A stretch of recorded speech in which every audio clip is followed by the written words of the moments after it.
Maintenant, cette armoire, on va la faire évoluer. Le client ne veut plus des portes planes en panneaux de particules, il veut des portes assemblées. Alors là, vous avez un petit détail. Pour le faire apparaître sur votre plan, vous pouvez prendre la commande capture que vous pouvez faire apparaître ici. Vous tapez capture et vous avez l'outil capture d'écran qui vous permet ici de prendre un extrait de ce corrigé, un petit copier et un coller. Donc ici on a un portillon qui est assemblé, il y a une moulure de 12, un panneau bois croisé 5 à 6 d'épais parce qu'il est plaqué à l'atelier, qui rentre vraisemblablement de 10 mm dans la rainure. Donc on va dessiner tout ça sur AutoCAD, des montants de 80, un montant à gauche, miroir pour le passer à droite, un panneau, on a dit, qui est le rentrée de 10, donc je glisse à gauche, je tape 10, on a dit qu'il faisait 6 d'épais, je repère, je glisse contre en bas, je mets 6, Enter, je l'étire de 10 à droite, et puis ensuite on voit qu'il est placé à 5 du faux parement, donc je clique n'importe où et je le déplace de 5 contre en bas. Ce rectangle, je peux le supprimer, et puis cette porte, par miroir, je la place à droite, comme ceci. Là, je peux faire un petit peu de place parce qu'on va rajouter une ligne de cote. Puisque maintenant ces portes sont assemblées, la cote totale, c'est bien joli, mais ça va pas nous suffire. Donc là, on veut quand même connaître la largeur de ce montant, 80. On veut connaître le vide de ce bâti, et puis la largeur du montant de droite. Le problème, c'est que c'est pas fini, donc il faut encore que j'étire mes cotes pour faire encore plus de place. Puisque là, on a encore un panneau. Donc un panneau, si je prenais sa cote comme ceci, 356, c'est ce que je vais indiquer là-dedans. Entre parenthèses, c'est une cote cachée, un élément qui est caché dans sa rainure, 356 pour le panneau. Et puis, ce bâti est assemblé à tenon mortaise. Là, on voit qu'on a un tenon de 50 à droite, et puis évidemment à gauche. Donc, sur les 336, je dois rajouter 2 fois 50 pour la traverse TR 436 de traverse. Pour le profil, c'est pareil.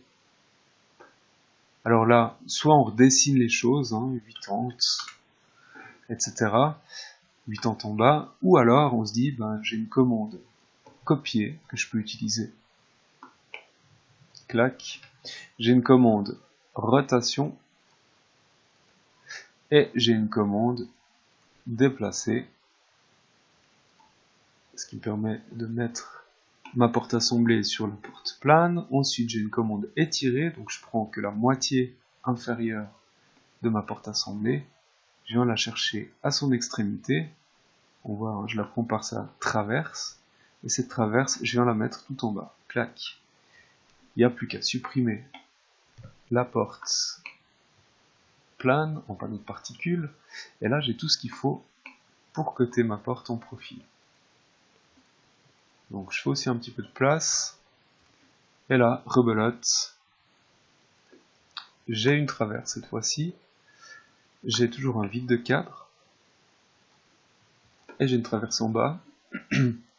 1760 c'est le vide, mais attention, j'ai un panneau qui fait 20 de plus, donc 1780 de panneau. Là, j'ai peut-être juste oublié un truc, c'est l'épaisseur du panneau. L'épaisseur du panneau de porte, elle doit apparaître quelque part, ça peut être en plan ou en profil, mais il faut qu'on la mette. Du côté de la vue, il n'y a pas grand chose à faire. On a ici une commande décaler.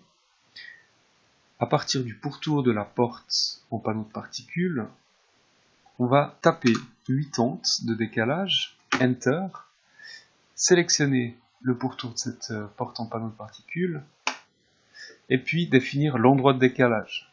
Alors là, on va décaler vers l'intérieur. Dans ces 80, on a une moulure de 12 mm qui est usinée. Je tape sur la barre d'espace pour quitter la commande, barre d'espace pour la réactiver. Là, je mets 12 mm de moulure, Enter. Et comme tout à l'heure, je clique sur le rectangle et puis je définis l'endroit de décalage. Donc là, c'est bien à l'extérieur. Je peux ensuite, à l'aide de la commande 3, droite rectiligne, tracer mon onglet et mon arasement.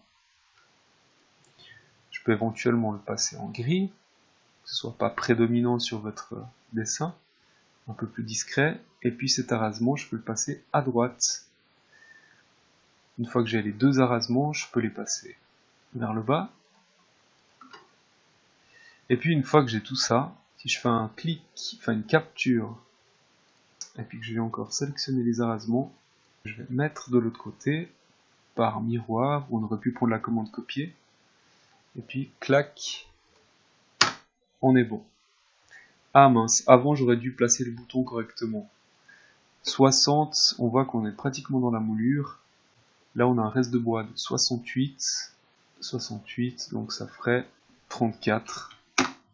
Pour être au centre, je peux ensuite le passer de l'autre côté, toujours par symétrie. Donc là, clairement, j'aurais dû le faire avant. Et là, on est complet. Ici, A2H, on vient imprimer tout ça. Malheureusement, il faut à chaque fois reparamétrer l'impression. Donc là, format A4, cliquez ici, cliquez là, un petit aperçu. On peut imprimer. Donc là, vous avez terminé la deuxième version de cette armoire. Là aussi, une sauvegarde.